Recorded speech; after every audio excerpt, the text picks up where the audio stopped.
Some big news stories coming out of Manchester United today. 5 players' return are delayed after they request to leave. Marcus Rashford, it's officially over between Marcus Rashford and Manchester United. A sad way to end, as I'm a massive Marcus Rashford fan. And, it's officially over, confirmed by Romano. Very sad. He's given his number 10 shirt to Mateus Cunha. Manchester United are putting out and briefing, because when you get 5 different media sources at the same time say the same thing, there's been a club briefing about the 5 exits going on inside Manchester United, but also a breaking story that we're working on a 5 million deal for Ndidi as well. Lots of news, lots of stories coming out. We got to get into it. I want your guys' thoughts. Do you like what Manchester United are doing? Is it the right approach? Is it the wrong approach? Delaying the returns for certain players and all of that. But yes, basically it's officially over between Manchester United and Rashford. 5 players delayed returns. Lots going on. And you know what? I like the way United have gone about it. Rather than putting out that Amarin doesn't want Rashford or Garnacho, it's good for our negotiating stance to put out that these players want to leave. Not that we want these players to leave, but for our negotiating stance, it's good to put out that these players want to leave, sort of stuff. And that's what Manchester United are doing. And that's what United are putting out. Apparently we're working on a 5 million deal for Ndidi. So I do want to get into that after the outs. I don't know how long this live stream will be, because I've got the fattest headache at the moment. I don't know what it is at the moment, but I've been getting loads of headaches. I think it's just screen time, the sun. I don't know what it is. So I want to dive into this news. But honestly, the amount of stories that come out in the last hour, like when you have notifications of Fabrizio Romano, it goes off a lot, okay? But there was about 5 different about Manchester United. But obviously, the first one is officially confirmed. Mateus Cunha will wear the number 10 shirt at Manchester United. That is officially confirmed. That is the first thing Romano said. There was like a mutual agreement between United and Rashford, blah, blah, blah. It's over for Rashford. He's not going to play again. Rashford knows that he's getting, that Cunha's getting the number 10 shirt. We then got Romano say that Marcus Rashford, Anthony, Garnacho, Malacia and Sancho have all informed Manchester United they wish to leave, and Man United have delayed their return date until later in July to allow them to explore solutions further. So United are putting out United are briefing. These are 5 players that want to leave. We're going to say that they can go and look for other clubs. This is also allowing and letting other clubs know that they are very much on the market. And we've got a brief on each individual player, about Anthony, about Rashford, about Garnacho. There's a brief coming in on all of the players. The big one and the big update really being that this news story coming out here, that Manchester United also confirmed Rashford's representatives were informed that Cunha will be taking his 10 shirt. It's definitely over between United and Rashford, said Romano. Rashford dreams of Barcelona. The Nico Williams move falling through is a big boost for Rashford. I know Barcelona want Diaz, but Liverpool are basically saying that Diaz is untouchable, so Barcelona may be pushed into signing Marcus Rashford. But it's definitely over between Manchester United and Marcus Rashford. The 10 shirt being taken off him says that it is done, it is finished, it is over. And Manchester United are taking action. I love Marcus Rashford. I'd love Marcus Rashford to be part of our future, part of our project. I believe there's a good player there. But with the wages he's on, with the fallout of Amarin, with his head not being at the club, you have to get Marcus Rashford out. And Man United fans, we've just been waiting for this team to be brutal, to push players out, to get players out. Now, finding suitors for these players is the difficult bit. But this is what we've been waiting for. Rashford, okay, it's over. It's officially over. Your shirt is gone. Garnacho, officially over. Anthony, we want it done. Malacia, Sancho, look for your exits. I like that Manchester United are finally going, these are the players up for sale. They want to leave. We're going to give them a bit of extra time. Get this over the line. I like that. There's a bit of brutalness there. We haven't been brutal in the past. We haven't made movement. We haven't sold anyone. It is incredibly frustrating with how slow this window is going. I wanted a boomer. Here we go.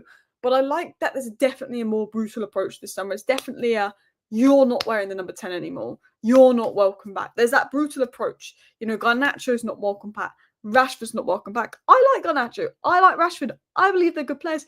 I'd like them to be part of our future if they weren't an issue for the manager. They're an issue for the manager, and you have to back the manager over the players. But I like United's approach of, this is it. You're not coming back just yet. Find the club. Blah, blah, blah. There's a bit of ruthlessness there. And I like that from Manchester United. We've needed that for a while, and it feels like there's going to be some movements on the outgoings. We're going to talk about Ndidi. As a squad player, I don't mind it. For 5 million, it's not the end, but I personally would rather us not go for Ndidi and just get a bit more money and go for someone better. We will talk about that. The latest on Ndidi.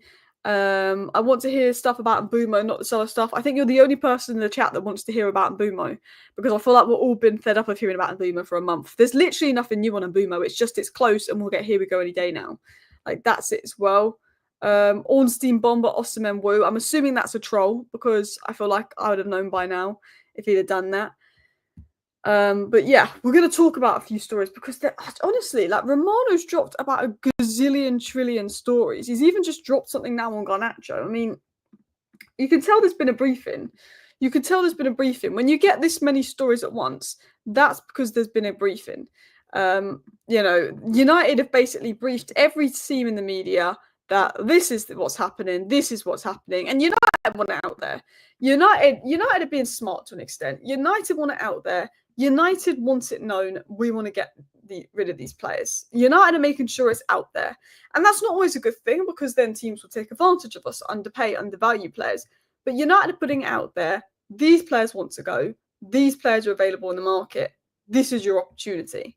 That's what United are saying. And United are saying to these players, cool, you're not a part of the plans. Go find a club. That ruthlessness. Jadon Sancho has been told to go F off. They've said, look, obviously you can run down his contract. There's nothing we can do about it.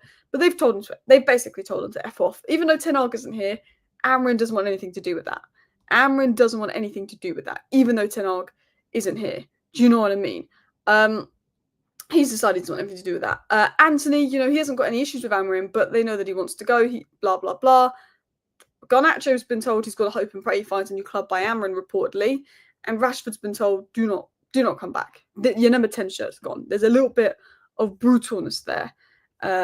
So yeah, we have to be ruthless with everyone. We do. We have to be ruthless.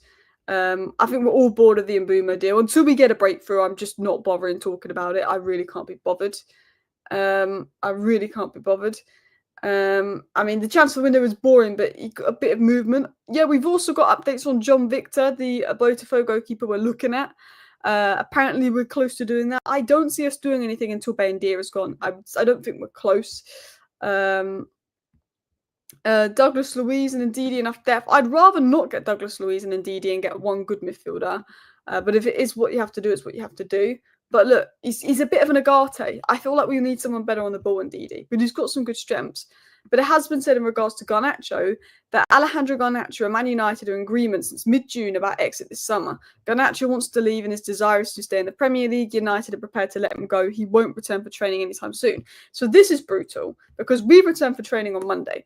Manchester United returned to training on Monday, and now we've got news reports coming out that he will not be returning to training anytime soon. Not to be returning to training anytime soon. So that's brutal. We know that the Garnacho is not wanted back. We know that Amrin is fed up with Garnacho. We know that. Do you know what I mean? He's not going to be returning anytime soon. We've then got updates on Anthony. I literally mean there's Man United put out a big brief. Anthony was never going to stay at Manchester United this upcoming season, as desire is to explore a move. Real Betis want to keep Anthony, but salary is a key point to discuss. Anthony apparently is willing to lower his salary. So we've literally been told today, and it's not like it's new news, because we know that Manchester United want to sell these players, but it is further confirmation that these players do not have a place next season and they've got to find a move.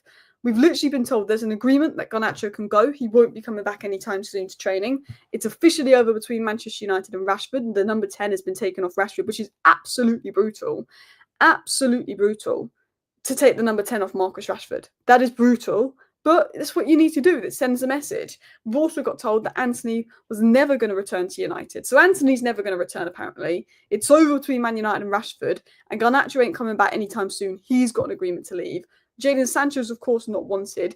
Malacia, that's a situation where he has obviously a good relationship with Amrin, but for his own good, I think Man United are going to do something similar to what they did with Donny van de Beek to get Malacia out the door because of his injury issues. Malacia is more of an injury thing. You've seen Arsenal pretty much just send Tomiyasu off on his way today. Could United do something similar to Malacia than what Arsenal have done to Tomiyasu? Potentially, it's one is one to take a look at. But that's one to watch. I will talk about the news on Man United working to sign the Botafogo keeper. I will talk about the news on Ndidi in a second. But there's just about a gazillion stories to get into in regards to the outs and everything going on there. So yeah, Anthony was never going to stay at United. It's over between Rashford, said by Romano. Garnacho has an agreement to leave. So what could we be getting for these players? What is the latest on these player exits and more? Also, yeah. Let me do that. I don't know what's going on in my head today. I've just got a bad headache. Ooh. So this is what's been said. I think Manchester United are making it clear to Rashford and Garnacho right now, 40 million and not available for loan, 60 million and not the 50 million Napoli bid in January. Let's see if this changes during the window. So Ben Jacobs went on the Football Terrace today and basically said that Manchester United are making it clear for Garnacho and Rashford, they want about 100 million combined. Manchester United wants 60 million for Garnacho, which, to be honest, when you look at Jeremy Gittins going for 55 million, that's more than fair. Because Jeremy Gittins got 1 goal in the last 6 months. Jeremy Gittins, good player, good potential, good talent, but 1 goal in the last 6 months. So when you're looking at Jeremy Gittins going for 55 million, Elanga going for 60 million, maybe 55, 60 million, United are well within their rights to ask for 60 million for Garnacho. It's actually looking like a decent price in this market, to be honest. I'd be looking at it. If I was a club that played a 4-3-3, that was attacking and direct and had wanted to exploit spacing behind, I'd be all over Garnacho for 60 million. When you're looking at the current market and what players are going for, it's just shambles. Semenyo's looking at nearly 80 million or something crazy.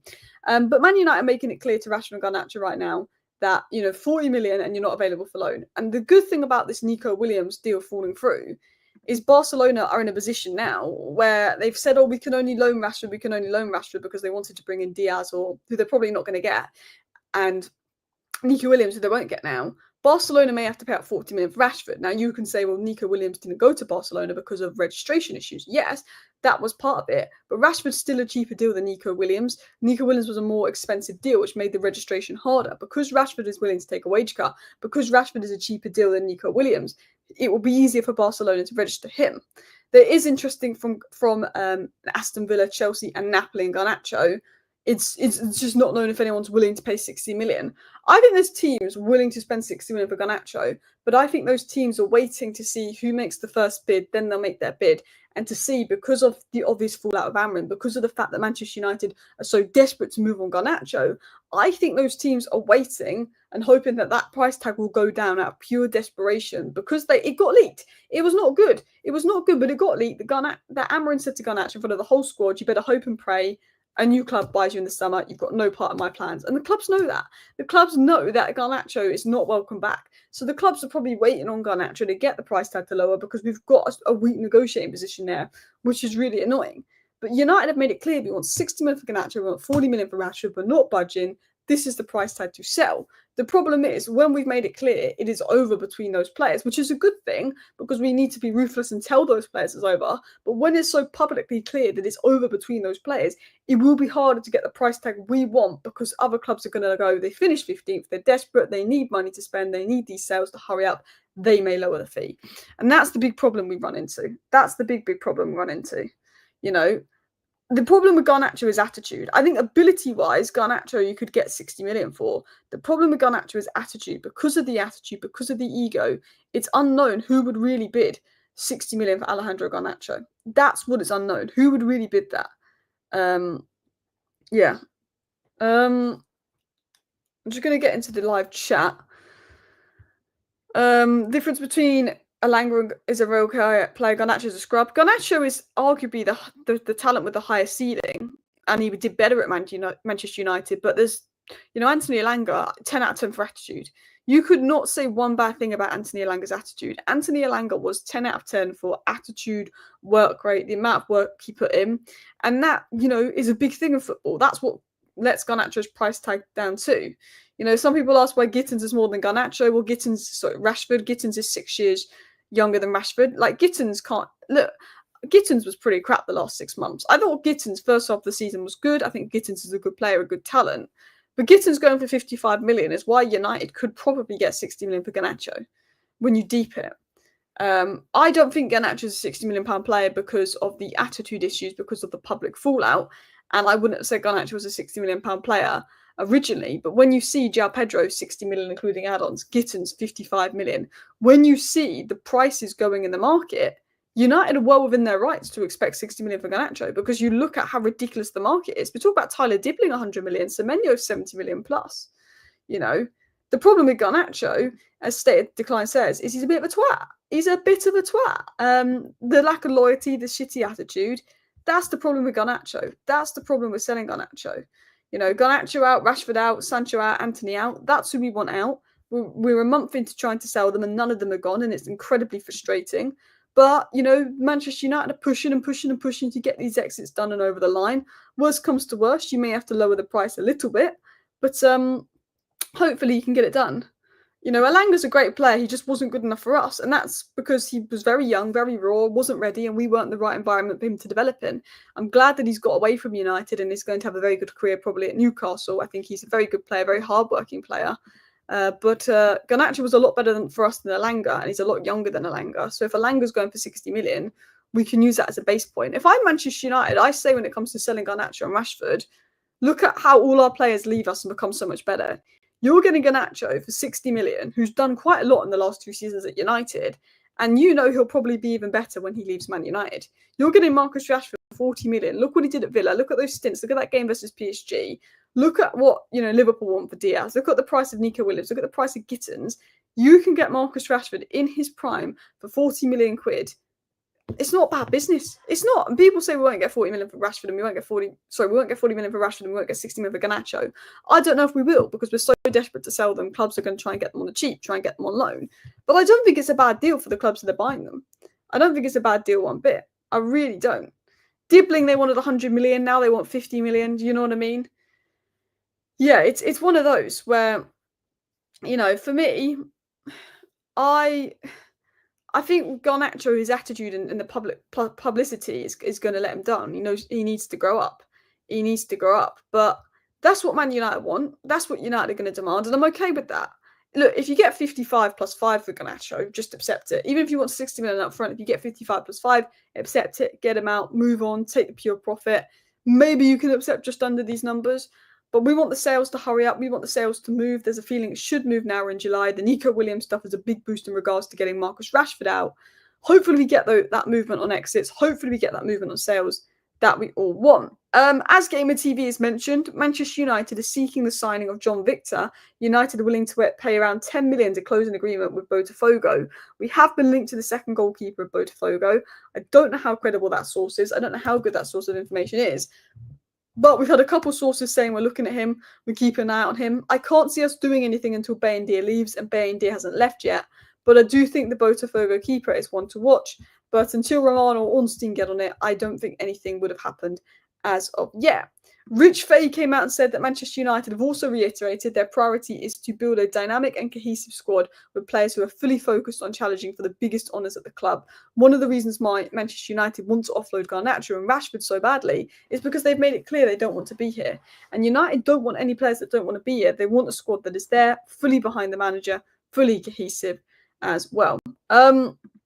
Thoughts on Arteta? I think the way he tried to give Thomas Partey a new contract and handle that situation was a disgrace.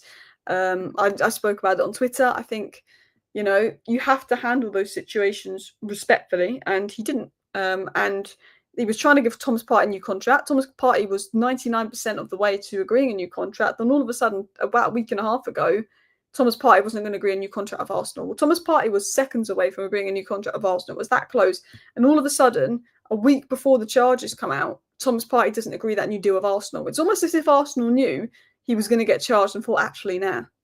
It's disgraceful look for Arsenal. Because, look, there's innocent until proven guilty. I will say that. But when you're charged of that kind of crime in the UK, there's got to be a lot of evidence. Because this is the kind of crime that will be reported, and only 2% of the time it's reported, there's actually charges. And out of that, I think it's only 1.6% of those crimes will ever end in a guilty verdict. You know, there's a lot of people that will be guilty that will get away with it because it's so difficult to prove. You know, and I'm not saying that he is guilty. I don't know all the details. But to be charged with it, there has to be a significant amount of evidence, witness statements, people coming forward for him to be charged of not just 1, but 6 offences. there has to be so much for him to be charged with 6 offences, because it's still ridiculously hard to even charge someone to take it to trial for these kind of things, because it's word against word, and that's why the victim 9 times out of 10 will not get justice. So the fact that there was enough to charge him, and this investigation had been ongoing this season, last season, and Arsenal stuck by him, acted like he was the victim. It's a very bad look for Arsenal. It's a very bad look for Arsenal. I've got a lot of friends that are Arsenal fans that'll be very disappointed by that. It's not a good look for Arteta. But it's not just an Arsenal thing. Many football fans, many football clubs do it. It's a financial industry, and they think about their players and the finances before things outside of football. So yeah, it's sad, and my thoughts are with the victims and the people that have suffered, because the victims will be getting abuse. The victim, I remember 2-3 years ago, put out stuff on social media, some evidence on social media of what he had allegedly done, and football fans were going at the victim, calling her a liar and stuff. And yeah, it's not nice. Not nice, that whole situation, is it? I don't like it. And I think for there to be charges, a lot of must have been happening behind the scenes the last few weeks. So yeah. If he's guilty, lock him up and throw away the key. Yeah. Look, he's not been found guilty. He may be acquitted. But I think when it goes to charges, and when you get 6 charges, I always feel there must be something quite strong for you to take it to court of law with 6 charges, because that's very rare in these kind of cases. But it's not point scoring. I think some people use this to point score against Arsenal, like, oh, look at Arsenal, they're a disgrace. It's not point scoring. It's not a good look for Arsenal. It's not a good look for Arteta. But it's not an opportunity to point score. It's just an opportunity to talk about, how badly the situation was treated. That's what it is, to be honest. Let's continue on. So obviously we want a bit of money for Rashford. We want a bit of money for Garnacho. That is confirmed. Now, this is the ideal world. 60 million for Garnacho, 40 million for Rashford, 30 million for Anthony, 25 million for Sancho, 5 million for Malacia. We're looking at potentially 160 million. Do I think we're going to get 160 million for all of these players? No. If we were Manchester City, I'd say yes. If we were Chelsea, I'd say yes. We're Manchester United. We will probably sell half of these players and sell them for a lot less than these reported price tags. That's my honest thoughts. But this is what we want. 160 million, pure. Some of this would be pure profit, PSR. And if we do this, we can get a banging midfielder, we can get a banging striker, we can get a Mbumo, we can probably get a new goalkeeper, and we could probably get a wing back. Bish, bash, bosh. Will we do this? I highly doubt it. But that is what we want to see. This is what we want to see. This is what we've been waiting for. Do you know what I mean? Yeah. United Forever is saying Brian Mbumo to Manchester United looks like it's a matter of hours. We get this story every day. We've got Brian Mbumo to Man United's close. A bid might be today. A bid is expected today. And Mbumo to United's close. Man United are going to put a new bid. Man United are going to put a new... Well, until David Ornstein or Romano gives me a bomber, I'm just fed up of talking about Mbumo. I've been going on about it for so long that it's driving me crazy. Do you know what? You need that bomber. You need that bomber. In regards to Rashford as well, Marcus Rashford is awaiting a call for Barcelona. Barcelona considering loaning him. Barcelona are willing to pay up for Diaz. They're willing to pay up for Nico Williams. They're not going to get Nico Williams. They're probably not going to get Luis Diaz. But then they keep going to Man United, will only do a loan. Man United are well within their rights to just tell Barcelona to shut the F up and pay up. Because they're mucking us about. The problem is teams know we're so desperate to sell. They're mucking us about thinking, well, they're so desperate to get them off the wage book. Like, let's just see if we can get them on loan. Rashford for 40 can happen. When you look at the winger market, it can happen. But because of his wages, because it's so obvious that he's not welcome back, probably won't. Probably won't. Probably. I mean, I think we can get 40 million for him, but I think it's going to be a faff. Yes, let's talk about a few other stories going about because, interestingly, we've been linked to the Botafogo keeper. I don't think anything happens unless Bay and Dia goes. But, basically...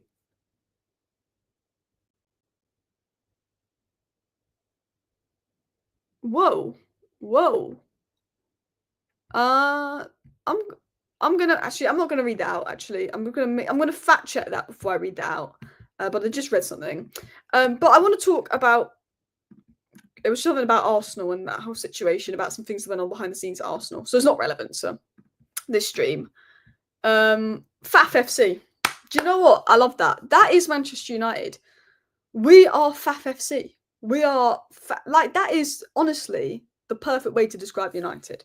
But yes, Amarin Era tweeted this. I haven't watched where Ben Jacobs has said this, but apparently both Man United and Everton are working on a $5 million deal to sign Ndidi. And Ndidi for $5 million isn't a bad bit of business for depth. If Ndidi wants to come in on a decent wage, come to United for £5 million and be a backup option, be a depth option in midfield, I'm okay with it. I'm okay with it. We never really replaced Amrabat. Cool. As long as Ndidi isn't considered the midfield signing.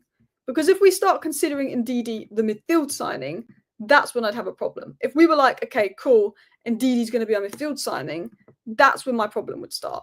We need a proper midfield signing. Ndidi can come in for depth. Eriksen's left, cool. But I want a Carlos Baleba. I want somebody that we feel is going to elevate the team and someone that's progressive on the ball. And I want a midfield signing that is progressive on the ball that we feel can elevate the team, this and that. Do you know what I mean? That's what I want in regards to midfield.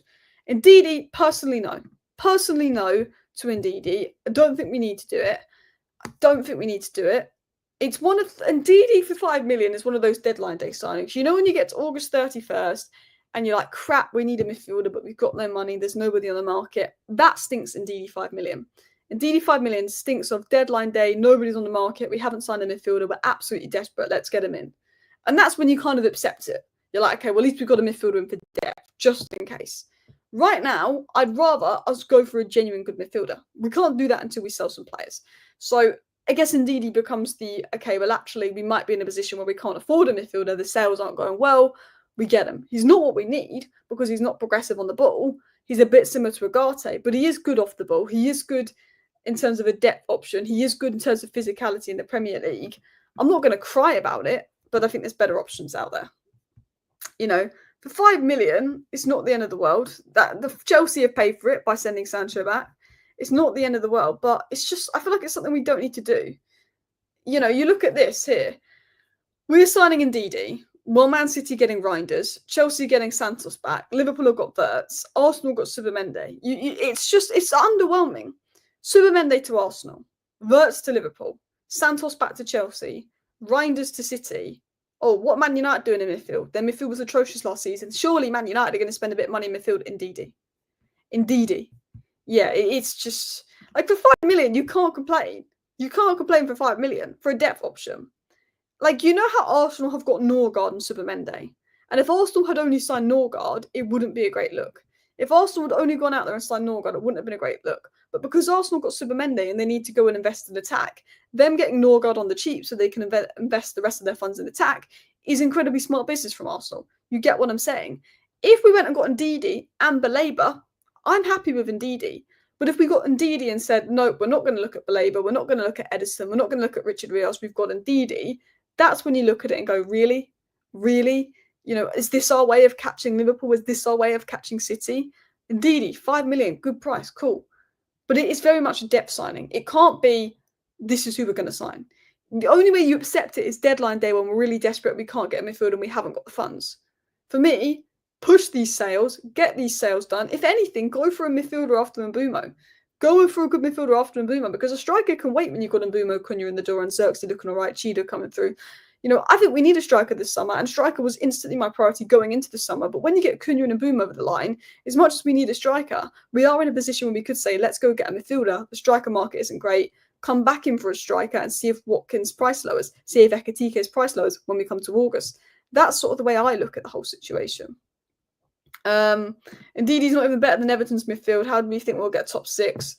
It's not someone you do. If you're looking for a starting midfielder, it's not someone you do. If you bring in Ndidi and a good midfielder in, you can get behind it. But it's who you bring him in with.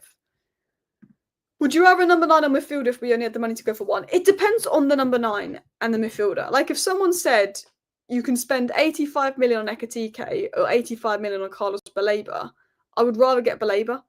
But if someone said you can spend 60 million on Victor Gyökeres or 60 million on Edison, I would go for Victor Gyökeres. Do you know what I mean? It depends on the player.